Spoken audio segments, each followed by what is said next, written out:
nós vamos ler tão somente o versículo de número 2 e considerarmos as nossas Bíblias abertas para que nós venhamos contextualizar o que Deus quer falar em nossos corações. Amém?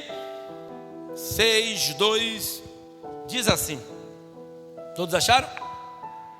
Todos acharam? Quem não achou, dá aleluia. Louvado seja o nome do Senhor.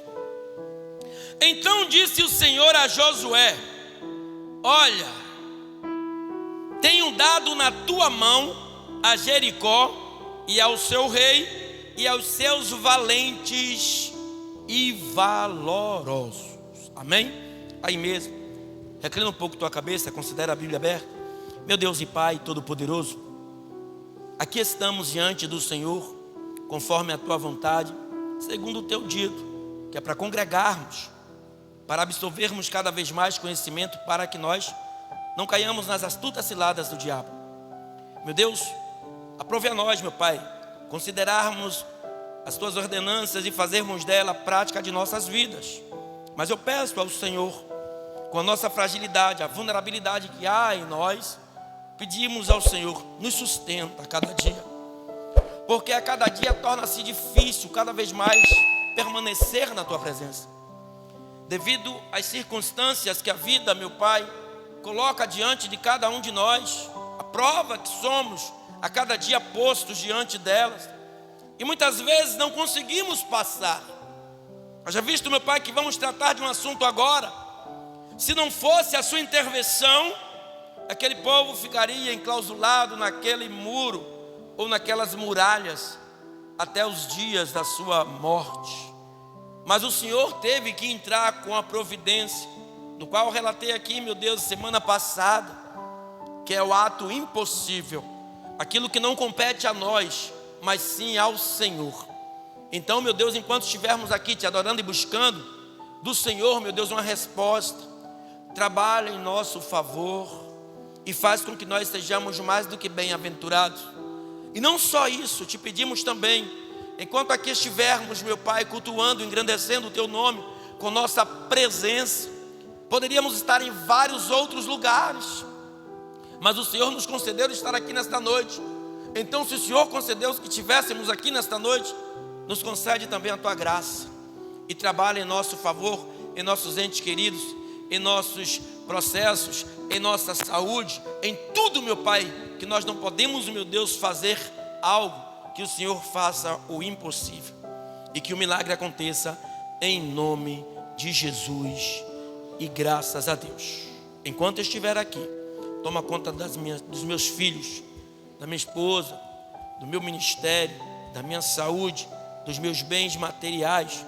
Toma conta de cada ovelha que o Senhor colocou sobre minha responsabilidade, enquanto vivo estiver. Que cada uma delas não se perca, mas que antes venha buscar o Senhor em espírito e em verdade, e que nós venhamos sair daqui mais do que bem-aventurados, em nome de Jesus. Amém? Igreja, antes de nós contextualizar aquilo que nós lemos, e eu vou ler como de costume os versículos, são 27, se não me falha a memória. Eu vou nos apresentar primeiro a Josué e posteriormente a cidade de Jericó. Josué, filho de Num, da tribo de Efraim. Seu nome original era Oséias, que significa salvação, o Ioachá, como diz, o Ioachá, que o nome dado por,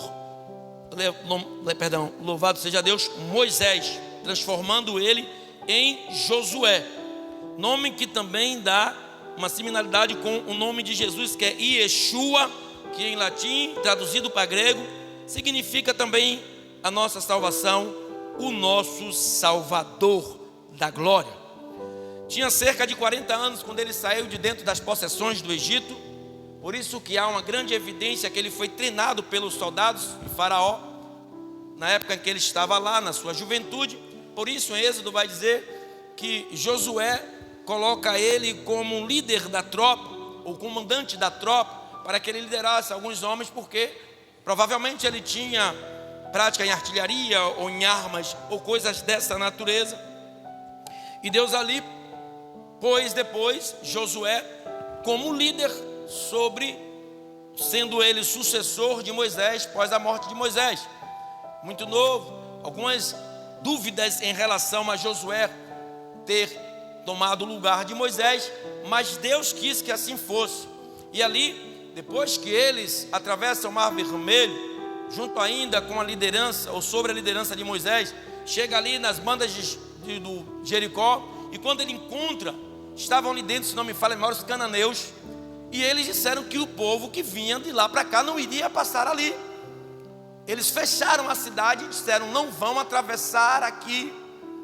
Só o que Deus promete, Ele cumpre. Se Deus prometeu algo na tua vida, pode demorar o tempo que se demorar, mas aquilo que Deus prometeu vai se cumprir. Então Josué, acredito eu, que desde a sua infância, ou desde o seu nascimento, ele foi colocado ali no meio daquele povo, tão somente para ser sucessor de Moisés, e tão somente sobre a responsabilidade dele, o povo iria ter êxito. Ali na cidade de Jericó, alguns historiadores, alguns estudiosos da Bíblia, até algum tempo atrás, eles batiam de testa que aquela cidade não existia em alguns tempos, só que a cidade depois foi descoberta 6 metros abaixo da cidade de Jericó atual. E há 130 anos atrás, precisamente, os arqueólogos cavando aquelas terras, eles encontraram evidências de que um grande ruído derrubou aquelas muralhas. O que os rumores que os estudiosos, historiadores, eles falavam é que aquela cidade foi derrubada com um grande terremoto ou por mãos humanas. O que é que eles queriam dizer? Que o povo que veio, que estava aprisionado no Egito, que veio sobre a responsabilidade de Moisés e posteriormente de Josué, pegaram marreta, picareta, coisas dessa natureza e derrubaram aquelas muralhas. Só que há 130 anos, precisamente atrás, os arqueólogos descobriram grandes evidências que aquelas muralhas foram derribadas da forma que nós vamos ler e ter uma interpretação em nome de Jesus. E no capítulo 11, versículo 30, o apóstolo Paulo vem reiterar essa passagem quando ele fala que um grande ruído derrubaram aquelas muralhas de Jericó. Muralha aquela que tinha entre 2,5 a 3 quilômetros de extensão, das quais Deus fala ao povo de que maneira eles iriam atravessar aquelas muralhas. Assim como nós, nos dias de hoje, as nossas perspectivas, as nossas emoções, as nossas ideias seculares, é que quando eles estavam diante daquela muralha, imaginavam-se que o rei daquela cidade, junto com o povo, iam ceder que eles passassem e abririam os portões. Jamais eles imaginariam que aquelas muralhas iriam ser derribadas de uma forma tão milagrosa como foi naquele dia, ou naquela tarde, ou naquela manhã, ou naquela noite que Deus propôs àquele povo que encontrasse a vitória. Mas antes de nós entrarmos no versículo 1 do capítulo 6, vamos ler algo que está no capítulo de número 13 do capítulo 5, versículo 13 do capítulo 5. Deus já dá indícios da existência do nosso ressurreto Cristo, e o próprio Cristo se encontra com Josué para falar do que Deus iria fazer naquele fatídico dia. O tema dessa pregação é: o inimigo não prevalecerá contra nós. Amém? Olha o que diz a palavra do Senhor no capítulo número 5, versículo 13. E sucedeu que, estando Josué ao pé de Jericó, levantando os seus olhos, e olhou, e eis que se pôs em pé diante dele um homem que tinha na mão uma espada nua. E chegou-se Josué a ele e disse-lhe: és tu dos nossos ou dos nossos inimigos? E disse ele: não, mas venham agora como o príncipe do exército do Senhor. Então Josué se prostrou sobre seu rosto na terra e o adorou. E disse-lhe: quem diz meu senhor ao seu servo, ou que diz o que eu devo fazer?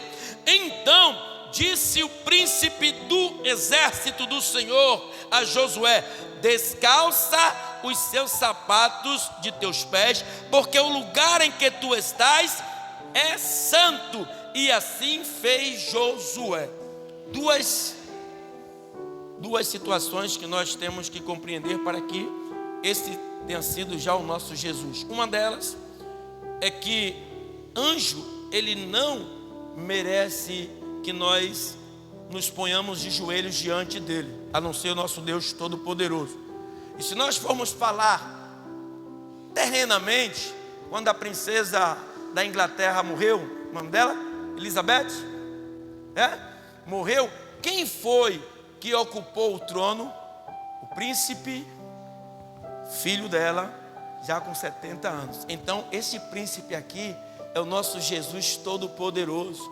E o que Jesus disse a ele era para que ele tirasse a sandália dos pés que ele estava, porque o lugar que ele estava era um lugar de adoração. Ou seja, te prepara, porque o que Deus tem para fazer dentro desta casa, pela sua vida, se você der lugar, é coisa grande. Mas você tem que olhar de uma perspectiva celestial e não olhar para os fatos, para as coisas que acontecem agora, porque se você for olhar para o agora, você não vai ver o porvir de Deus. E o que Deus tem para você está lá na frente. Você pode até não enxergar, você pode até não sentir, mas Ele está preparando grandes maravilhas para a tua vida, e a tua história não será mais a mesma. Jesus veio e se apresentou e disse a ele: eu estou aqui em nome do grande exército do meu Deus Todo-Poderoso.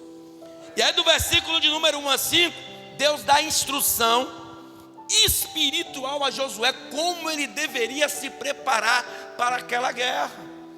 E Deus dá todos os dias na igreja, a mim e a você, instruções espirituais de como nós devemos nos preparar, para as guerras diárias que enfrentamos. Mas a preguiça, o comodismo, sabe, a rotina de nossas vidas, o cotidiano, não deixa que nós nos preparemos. Não deixa que nós peguemos as armas certas. Não permite que nós continuemos na batalha, mas com alegria e bom ânimo. Por quê? A preguiça, a fadiga, o cansaço, a irresponsabilidade não deixa. Quais são as armas do crente? Jejum e oração. Contra essas duas armas, Satanás, ele não tem poder. Ele pode até balançar as suas estruturas, mas o seu alicerce não será tirado de ti, porque você está alicerçado em cima de uma rocha. Chama-se pedra de esquina, conhecida como Jesus Cristo de Nazaré. Nessa batalha, Deus não enviou um anjo, mas Deus enviou o teu próprio filho, para que pudesse dar a Josué forças para que ele atravessasse com aquele povo. Eu não sei quais são os obstáculos que estão diante de vocês. Eu não sei quais são as improbabilidades, quais são os impossíveis, quais são as investidas do diabo que está fazendo com que você não acredite. Mas Deus está dizendo nesta noite: eu estou enviando o meu filho, eu estou enviando uma promessa, eu estou enviando o impossível. Então ele diz no versículo 1 ao versículo 5: ora, Jericó cerrou-se e estava cercada, ou cerrada, por causa dos filhos de Israel. Nenhum saía, nem estava, nem, louvado seja Deus, nem entrava. Então disse o Senhor a Josué: olha, tenho dado na tua mão a Jericó. Para um pouquinho aí.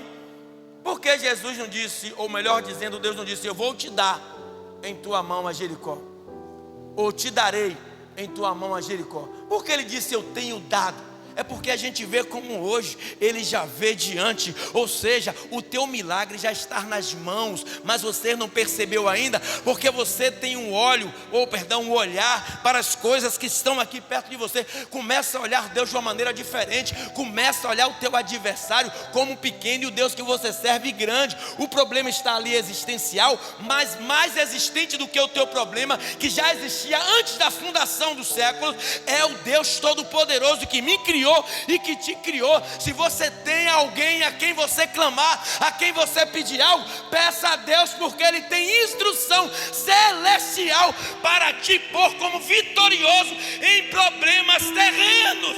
E o que está na terra não é maior do que o que está no céu. E Ele está dizendo nesta noite: eu estou entrando em luta corporal com demônios para te espirituais, físicas, da maneira que você precisar. Para de vir para a igreja como todos os dias, pelo amor de Deus. Quando não é sono, é preguiça, é cansaço, é fadiga, é tristeza, é lamúria, é choros, é pensamentos negativos. Quando não é isso, é ira. Coisas que cada vez mais te afastam ou nos afastam da promessa de Deus. Pastor, o que é que eu tenho que fazer? Esvaziar, como está aquele copo, para que ele possa te preencher, e que você tenha certeza que o Deus em que você está servindo, Ele pode mudar a tua história. Então ele continua dizendo assim: olha, eu tenho te dado, eu não vou te dar, já está em tuas mãos louvado seja Deus, a Jericó, ao seu rei e aos seus valentes e valorosos. Vós, pois, todos os homens. Aí ele começa a te dar estratégias espirituais. Ele não deu espada, não deu escudo, não deu lança. Ele não mandou fazer infantaria, não mandou ficar de 50 em 50, de 100 em 100. Ele não mandou que se armassem para guerrear, não. Ele diz assim: ó, vós e todos os homens de guerra rodeareis a cidade, cercando e a cidade uma vez, assim fareis por 6 vezes.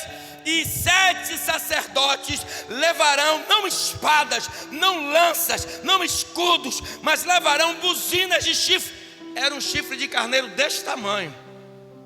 Não era aquele chifre que esses cavaleiros, como é que chama?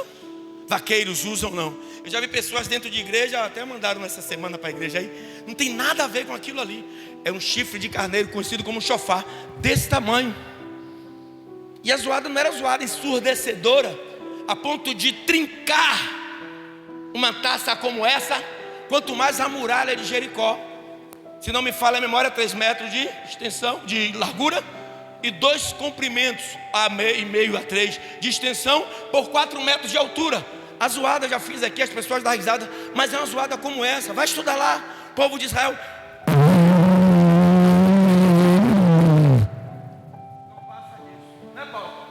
Vai lá no Muro das Lamentações, eles ficam lá orando, alguns do jeito que querem. Mas quando você vê um rabino ou um ortodoxo, ele vai estar lá com um chifrezinho desse tamanho.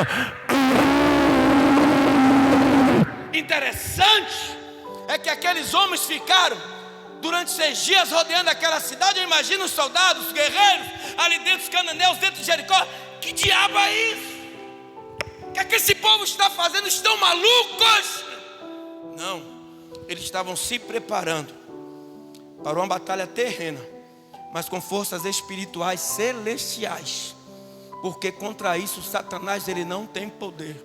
Contra isso não tem homem, não tem mulher. Contra isso não tem macumbaria, não tem feitiçaria, não tem umbanda, quimbanda. Contra isso não tem cartas em mesa. Contra isso não tem espiritismo, não tem poder terreno nem espiritual que vença aquilo que Deus derramar sobre a tua mão. Ele ainda diz mais assim, ó: e 7 sacerdotes levarão 7 buzinas de chifre de carneiro, e diante da arca, louvado seja Deus, e o 7º dia rodeareis as cidades 7 vezes, e os sacerdotes tocarão as buzinas. E será que tocando-se longamente a buzina de chifre de carneiro, ouvindo vós o sonido da buzina, todo o povo gritará com grande grita, e o muro da cidade cairá abaixo, e o povo subirá nele, cada um em frente de si.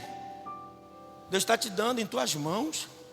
Tem crente aqui que já era para ter saído desse marasmo, dessa vida que está vivendo, mas está olhando com os olhos seculares, está acreditando na força do seu braço, na inoperância da sua vida, da sua capacidade, inoperante de ser, de viver. Não acredita no Deus que você serve. Não coloca nas mãos de Deus as tuas batalhas, as tuas guerras, as tuas lutas. Quer colocar sobre si como se você tivesse autoridade ou tivesse forças para vencer. Sua força está nas mãos do Senhor. Enquanto você entender, melhor dizendo, enquanto você não entender que esse corpo físico teu não te pertence, mas pertence àquele que enviou o Filho dele para que houvesse salvação na sua alma, você não vai ganhar a batalha. Quando você entender, não sou eu quem luto, mas é Ele que luta por mim. Não sou eu quem guerreio, mas é Ele quem guerreia por mim. Não sou eu quem pego as batalhas, mas é Ele quem batalha por mim. Quando você disser assim: Senhor, eu sei que eu não sou nada, mas eu sei que o Senhor pode todas as coisas. E eu creio, Senhor, que aquilo que eu estou te pedindo, o Senhor me concederá. Porque eu estou pedindo não a um Deus de madeira, não a um Deus de barro, não a um Deus inexistente, mas eu estou servindo a um Deus ressurreto, do qual homens viram Ele ser morto e crucificado e sepultado, mas ao terceiro dia Ele saiu, venceu a morte, venceu o diabo, venceu a cruz, para trazer à minha vida uma salvação. Você serve a um Deus que pode tudo. Você serve aquele que te colocou no mundo não para ser mais um no meio da multidão, mas se você der lugar para que Ele possa transformar a história da tua vida decadente, que se encontra em algo superior, mais superior do que aquilo que você possa imaginar. Mas já tem tanto tempo, pastor. Aí você começa com suas palavras de pessimismo, maldiçoando a sua vida, o seu marido, o seu filho, a sua casa. Porque tem família aqui que não progride.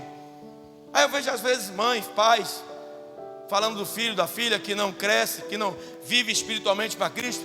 Vai ver o que é que você faz para que haja uma elevação nisso. Será que você está fazendo um trabalho apropriado para que ele ou ela sirvam verdadeiramente a Jesus?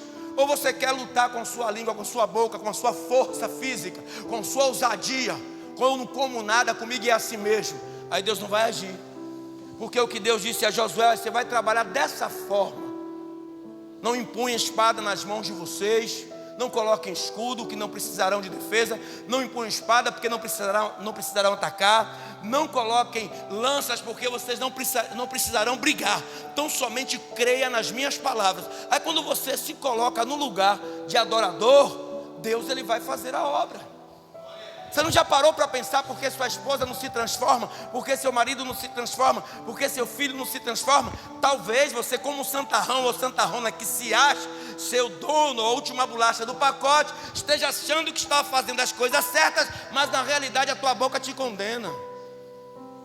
A tua língua te condena, o teu modo de operar, ele vai te condenar.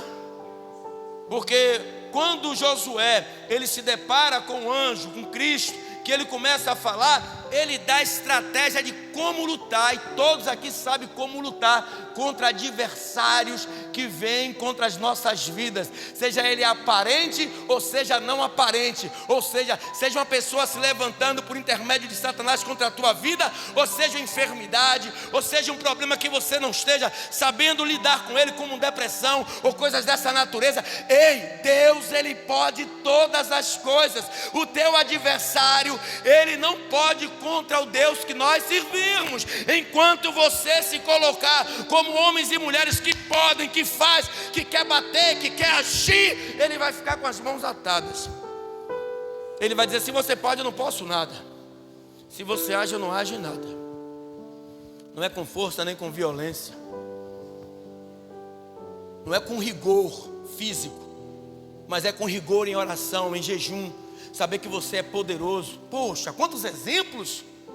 Não só esse, o de Davi, o de Jacó, o de Isaac, o de Elias, o de Eliseu. Quantos homens deixaram exemplos para as nossas vidas, para que nós imitássemos, para que nós pudéssemos encontrar e alcançar a nossa vitória. Será que você está agindo da maneira que Deus tem te ensinado? Não, comigo é assim, velho. Escreveu, não leu, o pau comeu. Toma lá da cá. Não, meu filho, minha filha, não, meu marido, minha esposa. Você não vai ganhar nunca eles para Jesus. Que você precisa nascer de novo. Que não é você que age, quem age é Deus. Que adianta orar? Que adianta jejuar? Do que adianta ler a Bíblia se você não faz conforme Deus te ensina? No momento que você é colocado à prova, você é desaprovado todas as vezes. E vem olhar para a cara de Deus e diz: não suportei não. Quem disse que quem suporta é você? Quem suporta as suas batalhas chama-se Doutor Espírito Santo. É Ele que leva com choros inexprimíveis para Deus aquilo que você está precisando. Sabe o que é como eu classifico vocês? como crentes egoístas. Porque se na verdade você amasse aquele que você diz que tanto ama e quisesse na presença de Jesus, mudaria a sua atitude. Porque se você acha erro nessa pessoa, olha como é que está a tua vida. Olha como é que está a tua casa espiritual. Versículos 6 e 7. As armas da tua guerra. Então chamou Josué, filho de Num, os sacerdotes, e disse: levai a arca do concerto, que representa a presença de Deus, e 7 sacerdotes levem 7 buzinas de chifre de carneiro diante da arca do Senhor, e diz ao povo: passai e rodeai a cidade em que estiver armado, passa diante da arca do Senhor. Então Deus vai fazer um milagre acontecer. Deus tem te dado armas, Rose. Deus tem te dado propriedade. Está faltando só uma coisinha. Está fazendo tudo certo, mas está faltando uma coisinha: é crer verdadeiramente. Quando a gente olha para os obstáculos, para as circunstâncias, para as coisas que estão acontecendo em nosso redor, o milagre nunca vai acontecer. O milagre ele nunca vai acontecer se você acreditar que você pode. Eu não posso, eu só posso naquele que me fortalece. Então ele disse: aí você vai fazer assim, vocês vão pegar a arca do concerto, sacerdote, as buzinas, e vocês vão seguir dessa forma. É da forma que Deus está te indicando. Edinalva, quantas vezes você fica perguntando a Deus: porque eu oro, porque eu busco? Ei, está faltando algo. Não adianta a tua oração, não adianta o teu jejum, se não creres que Ele pode fazer um milagre. Sabe o que acontece com a gente muitas vezes? A gente vai na luta, vai orando, jejuando, buscando, mas Deus tem que pôr à prova a nossa fé. Aí aquela causa, aquele problema do qual você está jejuando e orando, vai se levantar contra a sua vida, para Deus saber se verdadeiramente você acredita. Foi que Deus disse a Moisés, antes de chegar nesse fato, nesse dia: porque você está clamando a mim, Moisés? Já não lhe dei indícios que eu sou contigo? Já não provei eu que eu estou contigo, Moisés? Eu vou parafrasear: olha para a nuvem, Moisés, porque ela está parada, porque eu ordenei que ela parasse. Quando eu mando ela andar, ela anda, Moisés. Não é assim que eu faço com fogo à noite, Moisés? Quantas pragas eu joguei no Egito, Moisés? A quarta praga não foi mosca não, viu, igreja? Esquece isso. Foram animais ferozes. Foi mosca não. 10 pragas lancei no Egito, Moisés, por amor de ti e do povo que está com você. Agora você vem, Êxodo 14, olha para essa circunstância. O que é que tem os Baal-Zefons? Que são canibais. O que é que tem essa montanha intransponível? O que é que tem esse mar na tua frente, Moisés? Não são maiores do que eu. O que é esse Egito que vem atrás de você? Quem são eles? Eu com o único anjo matei 185 mil assírios. O que são para mim 600 cavaleiros, Moisés? Porque clamas a mim? Diga ao povo que continue, que marche.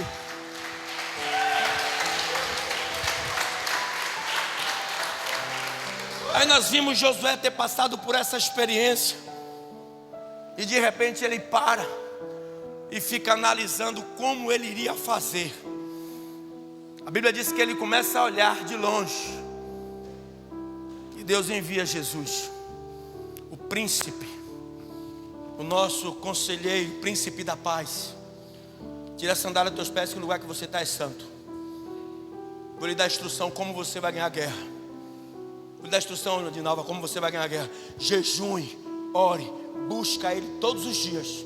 Vou lhe dar aí instrução. Jejue, ore, persevere, lute, porque a vontade dos cananeus que estão dentro de Jericó é que você não passe para receber a coroa da tua vitória. A vontade de Satanás e algumas pessoas que se dizem serem nossos amigos é que nós não alcancemos a vitória. Sabe quando nós pomos algo referente às nossas famílias e nossos entes queridos, e as pessoas muitas vezes dela até choram conosco, ou algumas delas até sofrem conosco, mas as outras são para criticar, e as outras são tão somente para se vangloriar da tua desgraça. Então não conte seus maiores sonhos, também não conte seus maiores problemas, comente só com Deus, porque só Ele tem o poder de transformar a situação.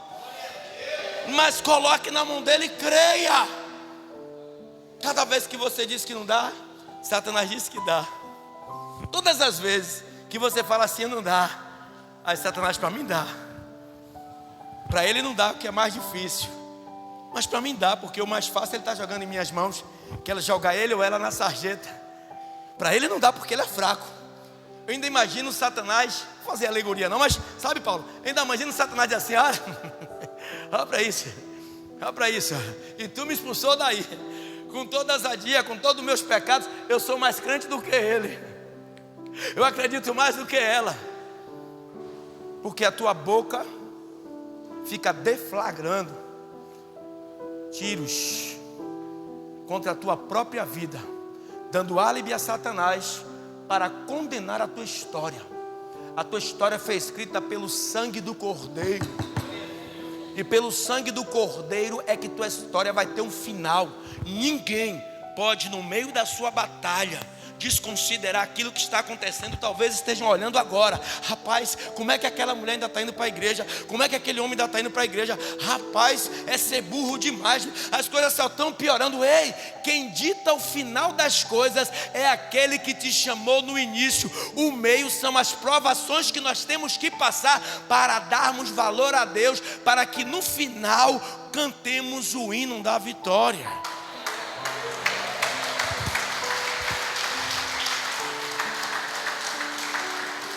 Então ele instrui, das armas instrui, é assim que vocês vão fazer. Chama o líder e diz, instrui o povo como é que vão fazer. E no versículo número 8 a 16, entregue, louvado seja Deus, estratégias de guerra. Ninguém, igreja, bota uma coisa na sua cabeça, em nome de Jesus. Ei, Paulo, bota uma coisa na minha cabeça aí. Pede a Deus, ora por mim. Ninguém vai para uma batalha sem estratégia. Poxa, eu fico olhando que as coisas físicas, seculares, quanto tempo a seleção brasileira vem treinando aí, antes de passar pelas eliminatórias sul-americanas, como tem lá as eliminatórias europeias, todos eles, Canadá, Estados Unidos, aqui o Brasil, Chile, Paraguai e outros, eles vêm se preparando para a guerra que será a Copa do Mundo. Quantos guerreiros, esse russo agora aí, ele não atacou aleatoriamente não, ele veio planejando como atacaria o seu oponente. Ou seja, o diabo, ele fica ao nosso derredor. Sentido horário? Estou certo? Ao nosso derredor, bramando como um leão, tentando um momento, estratégia de luta. Uma hora Júnior vai falhar, uma hora ele vai dar um mole. Pô, meu pai, eu quero crescer, eu agora quero ir. Aí o Satanás fica, vai não, uma hora ele vai falhar. Pô, meu pai, dessa vez, uma hora ele vai falhar. De repente usa uma palavra, aí ele vê um cantinho ali, ele diz, opa, sentei naquilo em que você falou. E quando ele se senta, sentar dá o significado de quê? Acomodar. E aí cada vez mais você sente o peso da batalha em cima de você. Mas quando você resiste, e o diabo roda hoje, roda amanhã, roda um mês, roda 6 meses, roda um ano, roda 3 anos, e vê você firme, ele diz, eu vou para outra vida. Aí ele já vai para outra, porque lá naquela vida em que ele tentou, não deu brecha. Aí Deus envia um anjo mais uma vez, derrama mais um cadinho, vem cá. Gente, cadê meu cálice? Derrama mais um pouquinho de, derrama mais um cadinho de força. Porque eu vi que meu servo está se preparando para a grande batalha que virá. Não fique esperando que aconteça para que você se arme, para que você esteja preparado para a batalha, não. Venha se preparando, mesmo sem enxergar a batalha. O nosso mal é que a gente quer ir para a guerra de qualquer jeito. Depois que a coisa acontece, esse choro, essa preparação tem que ser antes do acontecimento. Quando tudo está bem. Olha, Jó orava ininterruptamente, pedindo a Deus que Deus revestisse ele. Se Jó não tivesse feito essa oração como ele fazia, corriqueiramente, ele não suportaria. Quem ia suportar perder 10 filhos de uma vez, meu amigo? Me diga aqui quem é super-herói. Eu perdi um, cadê Chile? Perdeu um, a irmã Isabel ali já perdeu. Sabe a dor que é? Imagine 10 de uma vez. E de repente ver sua riqueza toda se esvairir. Aí as coisas vêm cada momento acontecendo uma desgraça pior. E de repente ele é acometido de uma lepra, de uma doença terrível.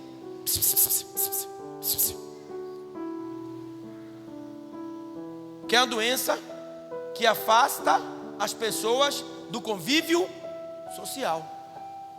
Para completar,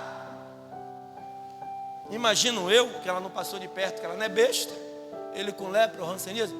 Jó, tu tá fedendo, rapaz. Como é que você suporta ainda? Abandona esse Deus seu e pede logo a morte. Por que Jó resistiu? Porque Jó tinha se preparado antes. A Bíblia vai dizer que ele orava. Aí ele vem e compõe aquela música para o rapaz mais de 4.000 anos depois. Deus me deu, Deus tomou, bendito seja. Por quê? Quando a mulher falou a ele que era para ele morrer, ele disse: eu recebo o bem de Deus, não posso receber o mal. Não é, como fala uma louca, fala tu, sua maluca. Mas por que Jó sobreviveu a essa luta? Porque Jó se preparou.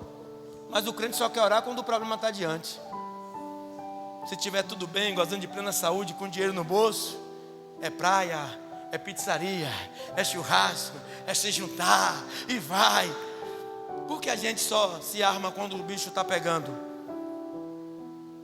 Nós temos que nos revestir antes. Antes.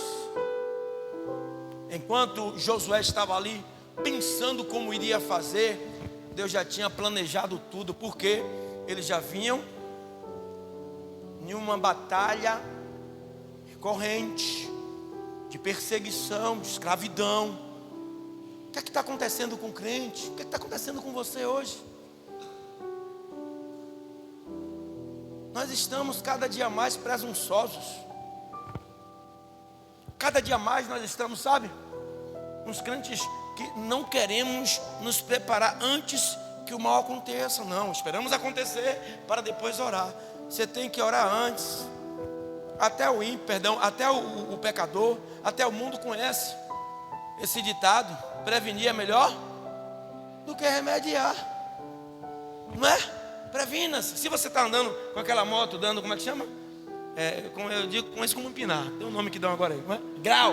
Está dando grau, uma hora você sabe que você vai cair. Como é que você se previne para não ter um acidente de moto? Não fazendo bobagem nas motos. Como é que você previne que, se porventura o diabo se levantar contra a sua vida? É orando constantemente. A Bíblia diz, ó, vigiai e orai sem cessar. Ah, não, só vou orar quando o problema chegar. Eu só vou orar quando eu quiser comprar meu carro. Eu só vou orar quando eu quiser curar minha mãe. Eu só vou orar quando eu quiser curar meu marido. Eu só vou orar quando eu quiser converter meu filho. Quem disse? Você tem que orar ininterruptamente. Ou nós temos que orar. Então, estratégias de guerras, versículo 8 até o 16. E assim foi como José dissera ao povo que os 7 sacerdotes, levando as 7 buzinas de chifre de carneiro diante do Senhor, passaram e tocaram as buzinas, e a arca do concerto do Senhor os seguia, e os armados iam adiante dos sacerdotes que tocavam as buzinas, e, louvado seja Deus, a retaguarda seguia após a arca, andando e tocando as buzinas. Porém, ao povo Josué tinha dado ordem dizendo: não gritareis, nem fareis ouvir a vossa voz, nem sairá palavra alguma de vossa boca, até ao dia em que eu vos diga: gritai, então gritareis. E fez a arca do Senhor a rodear a cidade, rodeando-a uma vez, e vieram ao arraial e passaram a noite no arraial. Depois Josué se levantou de madrugada, e os sacerdotes levaram a arca do Senhor, e os 7 sacerdotes que levavam as 7 buzinas de chifres de carneiro diante da arca do Senhor iam andando e tocavam as buzinas, e os armados iam diante deles, e a retaguarda seguia atrás da arca do Senhor. Os sacerdotes iam andando e tocando as buzinas. Assim rodearam outra vez a cidade no segundo dia, e tornaram para o arraial, e assim fizeram 6 dias. E sucedeu que ao 7º dia madrugaram ao subir da alva, e da mesma maneira rodaram a cidade, só que dessa vez 7 vezes. Naquele dia somente rodearam a cidade 7 vezes. E sucedeu que, tocando os sacerdotes a 7ª vez as buzinas, disse Josué ao povo: gritai, porque o Senhor vos tem dado a cidade. Ou seja, 7 dias antes, eles estavam com estratégias de guerra, e rodeou 6 vezes, uma vez por dia, a cidade, como Deus tinha falado. E no 7º dia, ele disse: enquanto eu não falar nada, calai-vos. Ninguém, louvado seja Deus, fala uma única palavra, mas quando eu disser é a hora de adorar, adore, grite, esbraveje, porque o diabo vai perder a batalha. No momento em que eu disser grite, você grita. Estratégia é se articular para o problema. Cuidado com a calmaria. Cuidado com a bonança. Cuidado com o momento de conforto. A zona de conforto promove muitas vezes quedas irreversíveis. Pastor, o que é a zona de conforto? Está todo mundo bem em casa, todo mundo empregado, todo mundo com os seus planos sendo cada dia concretizados.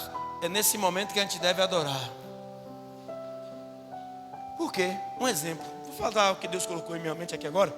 Você passou quase toda a etapa da tua vida sem ter um carro. Algumas pessoas ali conhecem uns 15, 20 anos. Por que eu devo orar? Se eu estava orando para conquistar o carro, e quando eu conquistei, por que eu devo orar duplicadamente? Porque nem todo mundo que está do teu lado vai gozar com a sua alegria. E o olho grosso, obra de macumbaria ou intervenção satânica, pode tirar a bênção que Deus te deu. Então, por que eu devo orar no momento da concretização de algum projeto ou da realização de um sonho? É para manter esse sonho em alta. É para manter esse concretizar que Deus promoveu em tua vida, cada dia mais em ascensão. Que desse carro que você está, assim como o meu, que é um carro usado velho, venha um carro zero, e desse carro zero vem outro carro zero, e assim sucessivamente. Mas isso só acontece com muito jejum e oração. Porque quanto mais Satanás se levantar contra a tua vida, você estiver lá com a sua estratégia, preparado para as batalhas, ele vai até se levantar, mas a queda é iminente. Então você pode. Mas o meu salário, meu amigo, esquece seu salário. Seu salário não vai comprar teu carro, não. Ah, pastor, foi eu que comprei. Você comprou o quê, meu filho? Eu vejo pessoas aí com salários grandãos, não conseguem realizar nada. Por quê? Não cai uma folha de uma árvore sem a permissão de Deus. Se você tem, é porque Ele permitiu. É porque Ele abriu as portas. É porque Ele concedeu. Mas, antes de tudo, Ele falou com Josué: te darei uma estratégia de guerra. E na estratégia que eu estou te dando, não desvie dela, Vini, uma vírgula. Continua perseverando. Porque vão vir obstáculos, vão vir problemas, vão vir falsos conselhos, vão vir falsos profetas, vão vir falsos amigos que vão te tirar da visão da tua promessa. Quando você fecha a tua boca, o diabo não sabe o que você está pensando. Só Deus que pode entrar aqui. Ele se apropria do que nós falamos. Então quando você entrega tudo nas mãos do Senhor, Satanás, ele cai por terra. Aprende a viver com Deus. Você tem tudo em tuas mãos. Era para estar com o carro já. Já era para estar com outro carro melhor do que esse que você tem. Já era para estar realizado naquilo que você vem pensando. Por que não aconteceu? Das duas, uma. Ou você não está fazendo um plano de estratégia, né? Não está orando antes do que os problemas venham, ou você está falando demais dos seus projetos. E nem todos querem ver a sua felicidade. Você quer ver uma coisa? Graças a Deus eu não tenho essa coisa de amaldiçoar as pessoas. Mas assim como eu andava sem camisa, andava com camisa no ombro, quando eu tinha meus 18 anos, em 1988. Ali em Campinas, e bebendo na porta de um bar. Mas todas as vezes que Bolão passava com a mulher dele, já viu como era o cara, né? Se chama de Bolão, você é menino para ele. Parecendo uma maromba. Você era gordão. Passava com a pasta, com paletó, tudo. A mulher, o menino do tamanho dele aí, e uma menina. Puxa, eu achava aquilo bonito. Eu dizia, poxa, um dia eu quero ser igual a esse cara aí. E bebendo. Assim como eu desejei ser igual a ele, tinha as pessoas que desejavam mal para eles. Sabe onde é que está Bolão hoje? Hoje não. Há 10 anos atrás, vi Bolão, não mais com a mulher, não mais com os filhos, com cabelo rastafari, uma camisa de Jamaica, com a mulher craqueira, lá no Pelourinho. Ele já não estava mais um bolão, estava um bolinho, de tanto usar pedra. Eu olhei assim e disse, poxa. Ele tem algo que marca ele, que é um óculos de fundo de garrafa. Eu disse, ó, para ir, velho, para Bolão. Aquilo me entristeceu de uma forma. Mas assim como trouxe tristeza ao meu coração por eu vê-lo daquela forma, as pessoas que desejaram a queda dele, junto com Satanás, aplaudiram. Aí você fica pegando pessoas, pondo dentro da sua casa. Às vezes eu falo aqui, sou mal interpretado e compreendido. Ai, minha amiga, fica aí. Continue colocando. Continue botando. Ai, meu amigo, é minha amiga. O cara de olho no que você tem. De olho nos seus projetos, nos seus sonhos. E ainda se não for assim, é pilantra, de olho em sua mulher. Se for mulher, está de olho no seu marido, desejando mal em tua casa, sentando em tua cama. Vai sentar em minha cama de casal lá. Pode ser quem for daqui, eu boto para fora na hora. Agora sai. Vai sair daí, para sentar na minha cama, pá. Amaldiçoando o meu leito. Amaldiçoar o leito de Satanás. Negócio de mulher ou homem sentar, deitar na sua cama. Você sabe como é que eles estão com a vida espiritual? Ah, mas é crente. Satanás também crê em algo e destrui o crente. Aí fica lá deitado, sentado em sua cama. Depois acontece um pior. Aí vamos orar. Por quê? Não fez o plano de estratégia antecipando o mal. Aí enche a casa de amigos, enche a casa de pessoas. Já vi pessoas entrando, pegando na panela. Continuem. Pastor, mas tem uma Bíblia. Pastor, tem uma saia, tem um paletó, tem uma gravata. Satanás não vem de tridente, Satanás não vem com chifre e não vem pintado de vermelho e preto. Aí depois o cidadão é cheio de pombagira, canta a sua mulher, você quer matar a mulher, quer dar uma de valentão. Você mesmo que botou, corno. Amigo, o Ricardo lá dentro da tua casa. Você mesmo que botou, pilantra, a mulher lá dentro da tua casa, depois está reclamando de quê? Abrindo sua caixa de sonhos e de projetos para que pessoas não qualificadas usufruam dos seus planos.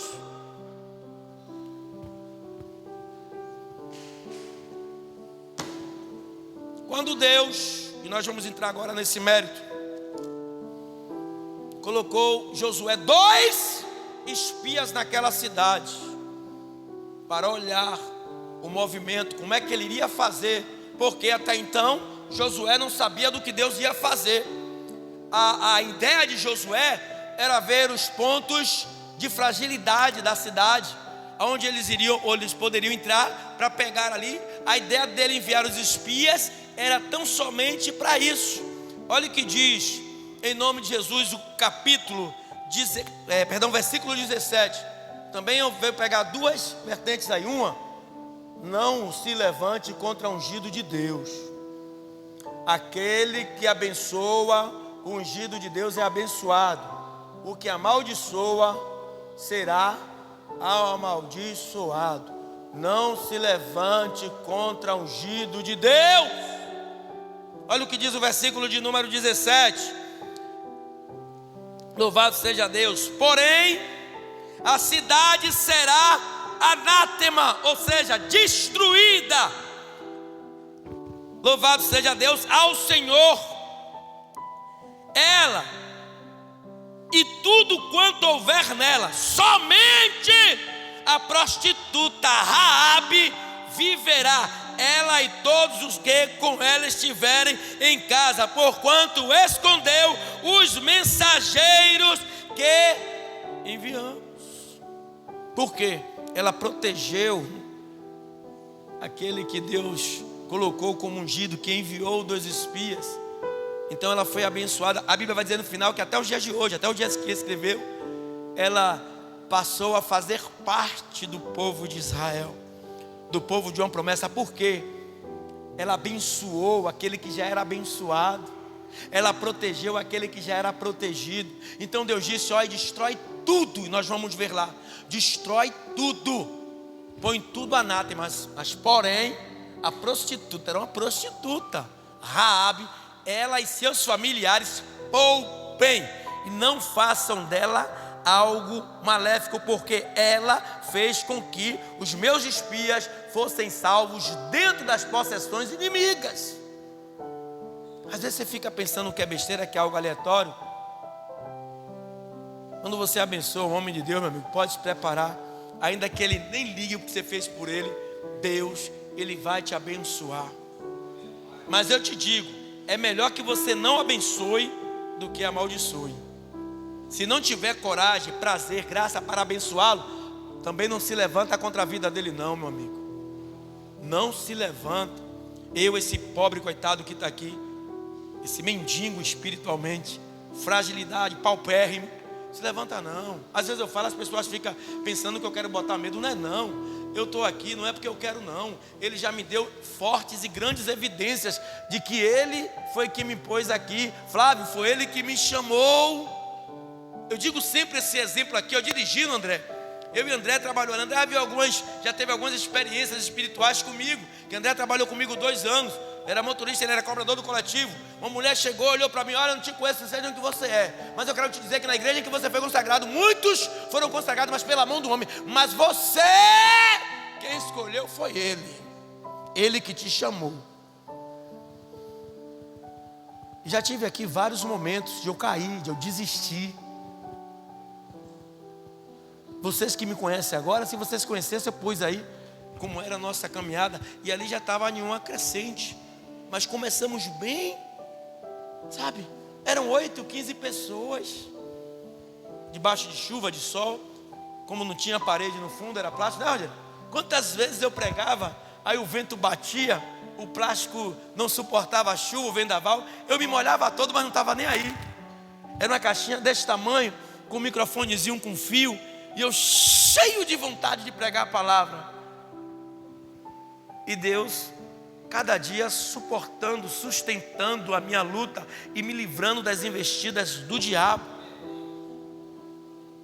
Aí eu fico assim olhando, igreja, eu não estou falando isso, pelo amor de Deus, não é para me vangloriar, mas eu já vi pessoas que se levantaram contra a minha vida, e quando eu vou olhar a vida das pessoas, meu amigo, eu não vejo uma elevação, não vejo uma vida ascendente assim, não é porque eu desejo mal, é porque é bíblico. E nós estamos aqui, porém a cidade será anátema ao Senhor, ela e tudo quanto houver nela. Somente a prostituta Raabe viverá, ela e todos os que com ela estiverem em casa, porquanto escondeu os mensageiros que enviamos. Então Deus vai abençoar aquele que abençoou o servo dele. Ele falou isso a Abraão, quando foi? Abraão, eu abençoarei todos que te abençoarem, e amaldiçoarei todos que te amaldiçoarem. O que foi que aconteceu? Abraão, por medo de Sarai, bonita, uma coroa bonita, o Sarai igual assim, minha mulher assim. Aí Sarai chegou dentro do Egito, ele ficou com medo e disse que Sarai, irmã dele, chegou lá, Faraó pegou, Deus o quê? Botou lepra em todo mundo. Aí ele disse, vem cá, para que Deus tu serve? Que Deus tu serve, Abraão? Quando Abraão falou, por que você fez isso comigo? Sabe o que ele fez? Ele era maldito, mas entendia. Quando ele expulsou Abraão de dentro do Egito, deu um bocado de presentes. Se Abraão chegou ali com algumas coisas, saiu com o dobro, com o triplo, porque ele sabia que ele abençoando Abraão, Deus o abençoaria. Então versículo 18 e 19, para ganharmos tempo. Não pegue o que é de Deus. Isso serve para todos os âmbitos. Aí ele diz assim, então somente guardai-vos do anátema, para que não vos metais em anátema, tomando dela, e assim façais. Maldito o arraial de Israel, e o turveis. Porém, toda a prata e ouro, e os vasos de metal e de ferro são consagrados ao Senhor, e irão ao tesouro do Senhor. Ou seja, não pega aquilo que é de Deus. Falei aqui ontem, quando Ofni e Finéias entraram num local chamado Santo dos Santos, lugar onde só o sacerdote ali poderia entrar, estavam ali pegando o que não lhe pertencia, que era de Deus. Morreram os dois, e o próprio sacerdote caiu, sabendo da morte dos dois, e quebrou o pescoço. Por quê? Não mexe no que é de Deus, não. Se ele está dando ordem, olha o que aconteceu com Saul. Saul, mate todos os amalequitas, mate todos, entregue-os na minha mão, são todos meus. Não pegue nada de lá, nem ouro, nem prata, nem roupa, mate tudo. Foi o que ele fez. O contrário, o que aconteceu com ele? Se suicidou, perdeu a guerra, perdeu o trono, perdeu a vida, porque Deus deu ordem. Quando Deus dá uma ordem, ela tem que ser cumprida. Então, o versículo número 20 e 21, obedeça o que ele ordena.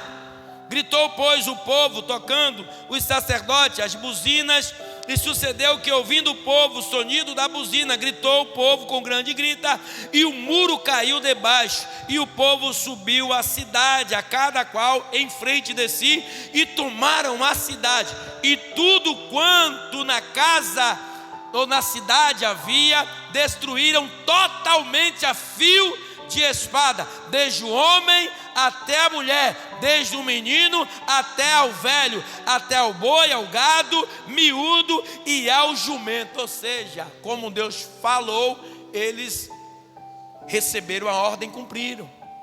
Aí tem coisas que Deus fala aqui, porque através da minha vida, não vou fazer não. E aí não vê o operar de Deus, não vê o agir de Deus, não vê o manifesto de Deus. Por quê? Coração endurecido, coração rancoroso, hipócrita, arrogante, sórdidos. E aí a vida vai ficar naquela mesma rotina, ou na mesma vida rotineira, sem nenhuma elevação. Por quê?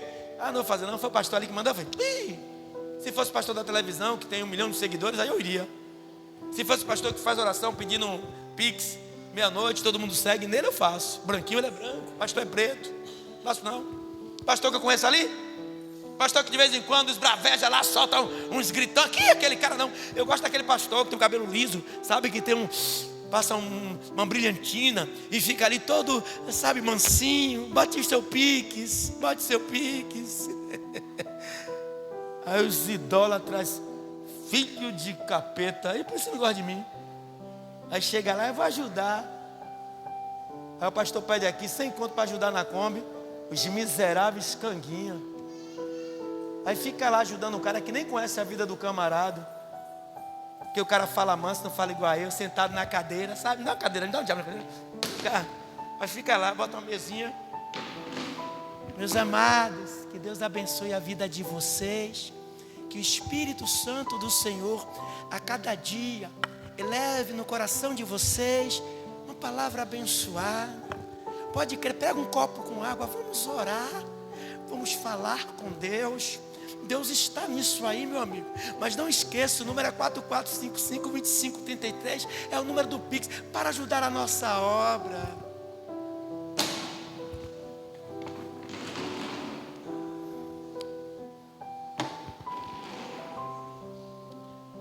Ai, ai.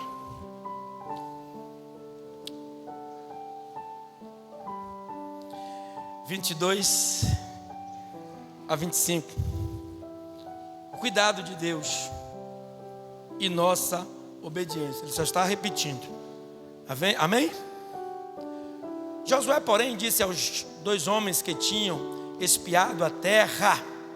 Homens que tinham espiado a terra: entrai na casa da mulher prostituta e tirai de lá a mulher com tudo quanto tiver, como lhe tendes jurado.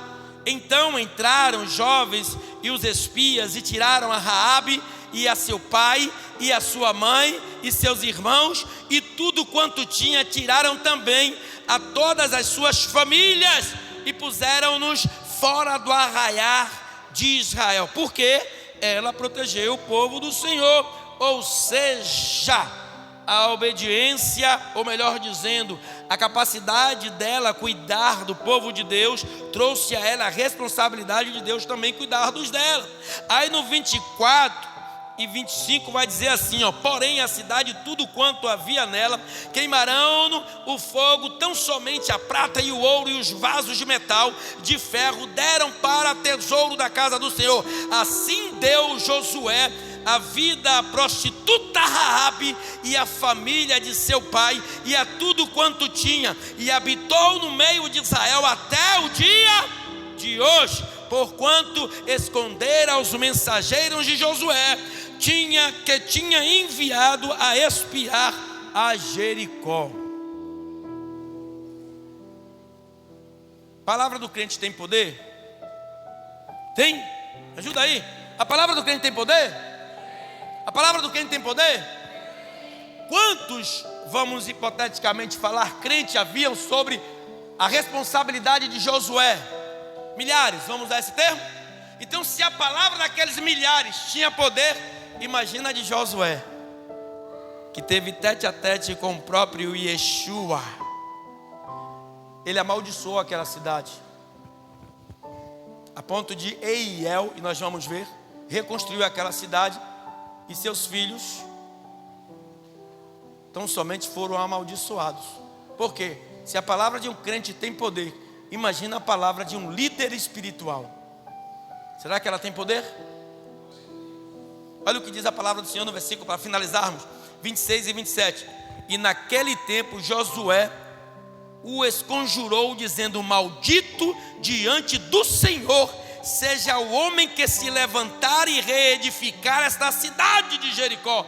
Perdendo o seu primogênito, a afundará, e sobre o seu filho mais novo lhe porá as portas. Assim era o Senhor com Josué, e corria a sua fama por toda a terra.